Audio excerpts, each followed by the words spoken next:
Bleach, Thousand Year Blood War Episode 10 is scheduled to release on December 12th, and the title for this episode is called The Battle, and in this video, I'm going to be discussing spoilers for this upcoming episode. This episode will cover chapters 525 and beyond of the Bleach manga, with the most recent episode covering chapters 520, 521, the second half of 523, and 524. Credit to the Bleach wiki page for the spoilers that will be provided in this video based on the Bleach manga. As the fight continues, Kenpachi struggles to discover why he keeps suddenly losing consciousness in the middle of the fight. He feels nostalgic as if it happened once before. Meanwhile, Unohana thinks back to a time when she was on a mission in Bankai. Her subordinate arrives at her presence and informs her that no matter how much he searched, he won't be able to find a single person in Bankai strong enough to satisfy her. Unohana remarks that he has realized her real intentions. The subordinate states that the mission is to subjugate the warriors on the outskirts of Bankai to keep the peace in Serite, and that if there wasn't such a reason, there would be no need to send someone like her. He further tells her that he considers the size of the mountain of corpses beside them to represent the amount of her displeasure, but Unohana only noticed the power while it was mentioned. Then, a young Zaraki suddenly appears on top of the mountain. Zaraki and Unohana immediately face off, and Unohana states she never thought she'd find so much pleasure facing a child. Back in the present, the two Kenpachis continue to battle. Zaraki realizes that he's now fighting by reflex instead of reacting to the sword like before. He feels that every time he regains his consciousness, he feels like he's been reborn. Unohana remarks that Zaraki probably did not realize that he was restraining his fighting power to the extreme all along.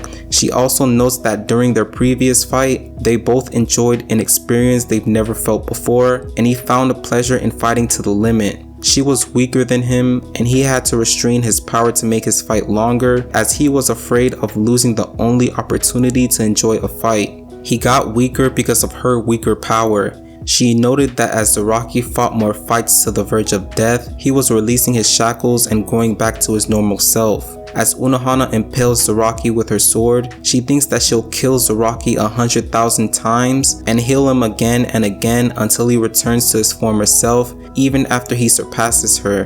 Engulfed with blood, Zaraki strikes Unohana down her entire body. Unohana surprises Zaraki by slashing back at him. As she asks if he thought she was dead, she heals her wounds and states that he should know why she sought to master her healing skills. She then activates her Bankai and the two resume battle. As they fight, Zaraki thinks to himself that he's melting away. He notes that it's wonderful and that everything feels different, concluding that he's been asleep for all his life, dreaming of fighting with Unohana. He realizes that this is true battle. Unohana thinks about how Zaraki sealed away his power so he could enjoy battle forever, while she, on the other hand, learned to heal herself so that she could enjoy battle forever. She realizes that she has obtained this power for the sake of this battle, noting that for each age, there is a single Kenpachi, and that when a truly strong person discovers another with true strength, they can only kill the other or raise them up. She remembers standing over the defeated young Zaraki and noting that he is deserving of the name Kenpachi before bidding him farewell as Kenpachi impales her through the chest with his Zanpakuto.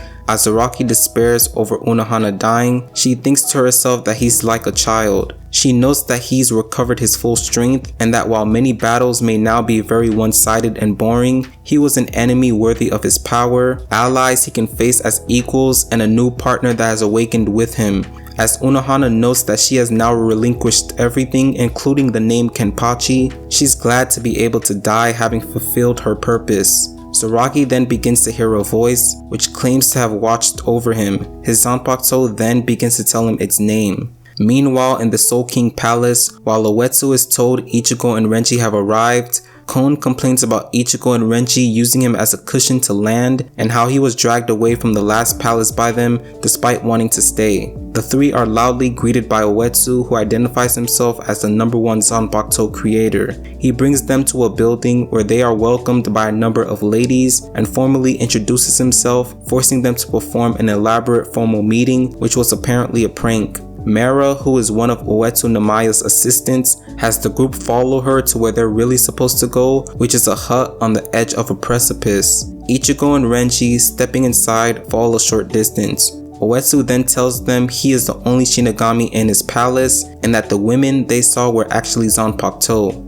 Noting Ichigo's inability to recognize the difference, he states they have no love for Zanpakuto, which is why they can't tell the difference. He shatters Renji's Zanpakuto, saying a Zanpakuto which is not loved breaks easily. As they notice beings around them, Uetsu states the wrath of the Zanpakuto is around them, and if they can get out alive, he will reforge their blades. Ichigo and Renji find themselves pitted against nameless Zanpakuto, which Uetsu reveals to be the Asauchi. Namaya reveals the Asauchi every member of the Gotei 13 is given upon graduation from the Shinigami Academy is essentially a blank template, and over time, the essence of the wielder's soul is projected onto the blade, thus creating the wielder's personal Zanpakuto. These Asauchi are all made by Uetsu himself. Uetsu further explains the Asauchi feel anger towards Ichigo and Renji because of their incorrect usage of their Zanpakuto, and finally asks who is truly superior in the relationship between Shinigami and Zanpakuto.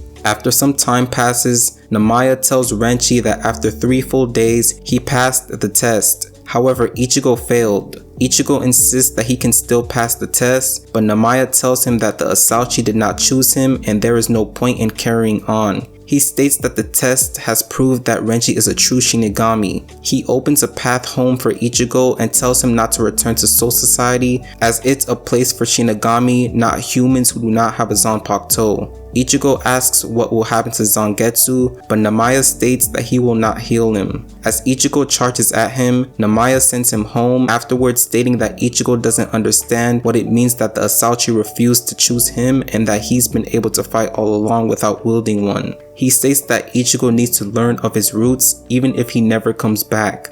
So those are the spoilers for Bleach 1000 Year Blood War episode 10, and I hope you all enjoyed this video. Once again, this episode is scheduled to release on December 12th. Thanks for watching, and I'll see you guys in the next one.